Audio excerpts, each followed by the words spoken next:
Halo guys, kembali lagi bersama saya Alfian Ramadan di YouTube channel saya. Apa kabar semuanya?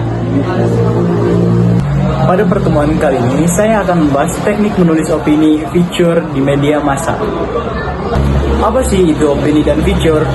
Opini merupakan jenis tulisan yang berisi gagasan, ulasan atau kritik terhadap persoalan yang berkembang di masyarakat dan ditulis dengan bahasa ilmiah populer. Dan ada juga contohnya, persoalan di masyarakat, kualitas pendidikan yang buruk, kisah negara korupsi, bencana yang terus-menerus, mentalitas penjabat, etika yang makin merosot. Dan selanjutnya, apa sih itu feature? Feature merupakan karangan kreatif yang terutama dirancang untuk memberi informasi sambil menghibur tentang suatu kejadian atau aspek kehidupan seseorang. Dalam istilah surat kabar, feature disebut juga berita ringan atau short news atau kisah di balik berita. Selanjutnya itu rambu-rambu penulisan artikel. Walaupun semua persoalan dapat ditulis dalam bentuk opini, ada yang harus diperhatikan, yaitu yang pertama, persoalan aktual dan menjadi perhatian masyarakat. Yang kedua, masalah yang ditulis tidak menghasut, mengadu domba maupun memfitnah. Yang ketiga, tulisan berupa solusi terhadap persoalan. Selanjutnya itu teknik menulis artikel atau opini. Yang pertama, ada masalah yang akan ditulis. Masalah dapat diperoleh dari searching di internet, membaca buku atau pengalaman. Yang kedua, lengkapi masalah dengan bahan pustaka. Ketiga, bagi penulis pemula, diskusikan masalah dengan teman atau pakar. Yang keempat, artikel harus didukung fakta dan data. Yang kelima, artikel harus ada saran dan pemecahan. Yang keenam, mencantumkan sumber kutipan jika mengutip pendapat orang lain. Yang ketujuh, jika penulis ragu terhadap persoalan, batalkan saja penulisan. Selanjutnya itu ada aktualitas opini. Yang pertama, berkaitan dengan kejadian yang ada di tengah-tengah masyarakat seperti wabah, unjuk rasa, kenaikan gaji, mahalnya biaya pendidikan, dan juga kekejian Israel terhadap rakyat Lebanon. Dan juga masih banyak yang lainnya. Kedua, aktualitas berkaitan dengan hari besar nasional dan internasional. Misalnya hari Haid atau HIV, hari tanpa asap rokok, pramuka, Natal, Idul Fitri, Idul Adha, pendidikan, hari ibu, dan Valentine. Selanjutnya ada proses penulisan artikel. Di proses penulisan artikel itu ada 3 tahap.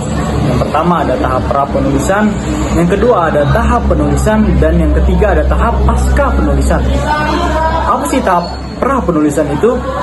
Pada tahap ini, penulis harus mampu mencari pokok persoalan yang ditulis, mencari referensi, menyiapkan outline. Yang kedua, tahap penulisan. Setelah tahap pra-penulisan dilakukan, tahap penulisan dilakukan dengan membuat draft tulisan. Yang ketiga, yaitu tahap pasca penulisan.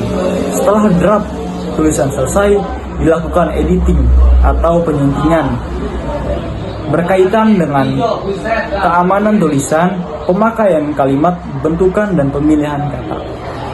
Selanjutnya itu ada jenis artikel. Yang pertama, artikel pengetahuan populer. Yang kedua, artikel penuntun praktis atau guideline. Yang ketiga ada artikel politik. Yang keempat ada artikel olahraga. Dan yang kelima ada artikel kebudayaan. Selanjutnya ada resensi. Yang pertama, penulisan buku, ulasan buku, timbangan buku, dan juga pembahasan, penilaian, dan rekomendasi buku yang sudah diterbitkan. Selanjutnya ada struktur. Yang pertama ada identitas buku, artikel penuntun praktis atau guideline. Yang ketiga ada artikel politik. Yang keempat ada artikel olahraga. Dan yang kelima ada artikel kebudayaan. Selanjutnya ada resensi. Yang pertama, penulisan buku, ulasan buku, timbangan buku, dan juga pembahasan, penilaian, dan rekomendasi buku yang sudah diterbitkan. Selanjutnya ada struktur. Yang pertama ada identitas buku, yaitu ada diantaranya ada judul, penulis, penerbit, jumlah halaman. Dan selanjutnya ada tahun penerbit, edisi, dan juga harga. Yang selanjutnya ada isi buku, bab, subbab atau sistematika.